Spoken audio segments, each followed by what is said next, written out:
For this next arrangement, I'm going to use a container that sat in my mother's china cabinet for all of my life, and she hardly ever used it, and I can see why. The lid has two layers. There's a row of holes all around the outside, then there's a second row, and then the middle hole. But of course, as you can see, or perhaps you didn't catch it, but the middle layer of holes doesn't have a hole underneath, immediately underneath, which makes it rather more difficult. It means you're occupying another hole towards the centre, but the outside has the hole immediately underneath it, so as does the centre one. And this is a lovely pot, beautiful shades of pink flowers on it, all different shades of pink and greenery. And in order to soften the arrangement, I thought I'd use this jasmine because it's wispy and it floats over the top, and it does stand well too. So I filled the pot with water, which makes life easy because you don't have to keep topping it up. And mostly you do have to get rid of most of the, well, all of the leaves on the stems. The holes are quite small, they're clover shaped holes, and you couldn't use thick stemmed flowers like, for instance, chrysanths. It's much better to use something that has a finer stem. I chose roses for this one, although you could use Lisianthus as I did in the last arrangement. You certainly couldn't use sedum, that would be too fat. And of course the jasmine, the winter jasmine, was ideal. The stems are very, very fine. So you put the rose in via the top hole, find the bottom hole, and that's it. But if you were to use the centre row of holes, you'd have to angle the flower, which would make it a bit more difficult. I did experiment first, and I did a taller arrangement, but I decided that it was easier and more effective to do this cushion type arrangement. And I just used the same flowers throughout, roses.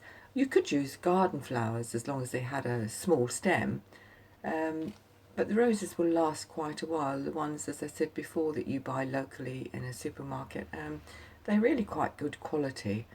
To pick off any little leaves that perhaps might be a little bit suspect, so that they won't contaminate the other flowers. And I'm using a bit of Sarcococca too. This is a wonderful shrub, really good for flower arranging. Take the lower leaves off. Really have to take quite a lot of the lower leaves off. This shrub has, well, the one I've got in the back garden has beautiful glossy green leaves.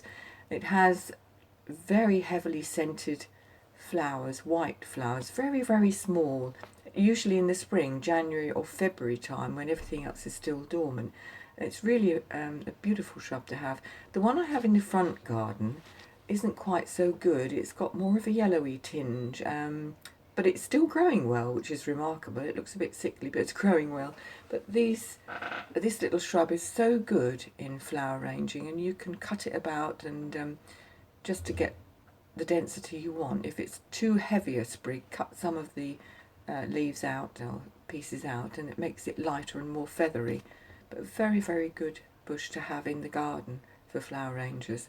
And I thought that just added a different texture with its pointy, glossy leaves, as against the jasmine, which has the wispy leaves. But the jasmine does soften the edge of the bowl. But I can see why the bowl wasn't used. It's not the easiest thing, but I suppose you could use the bowl without that lid and probably put in a pin holder or something similar. Of course you can use the biodegradable oasis that we talked about, but it's nice to experiment with different things and to see what we can do.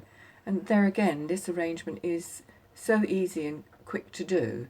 And just a bit different. I hope you like this one too. I think I've just got another little piece of Sarcococca that I could pop in here. And the green and the white, I think, are very elegant colours to have. They always look good. It's something that stands out in any room. Green and white, it looks classic and elegant.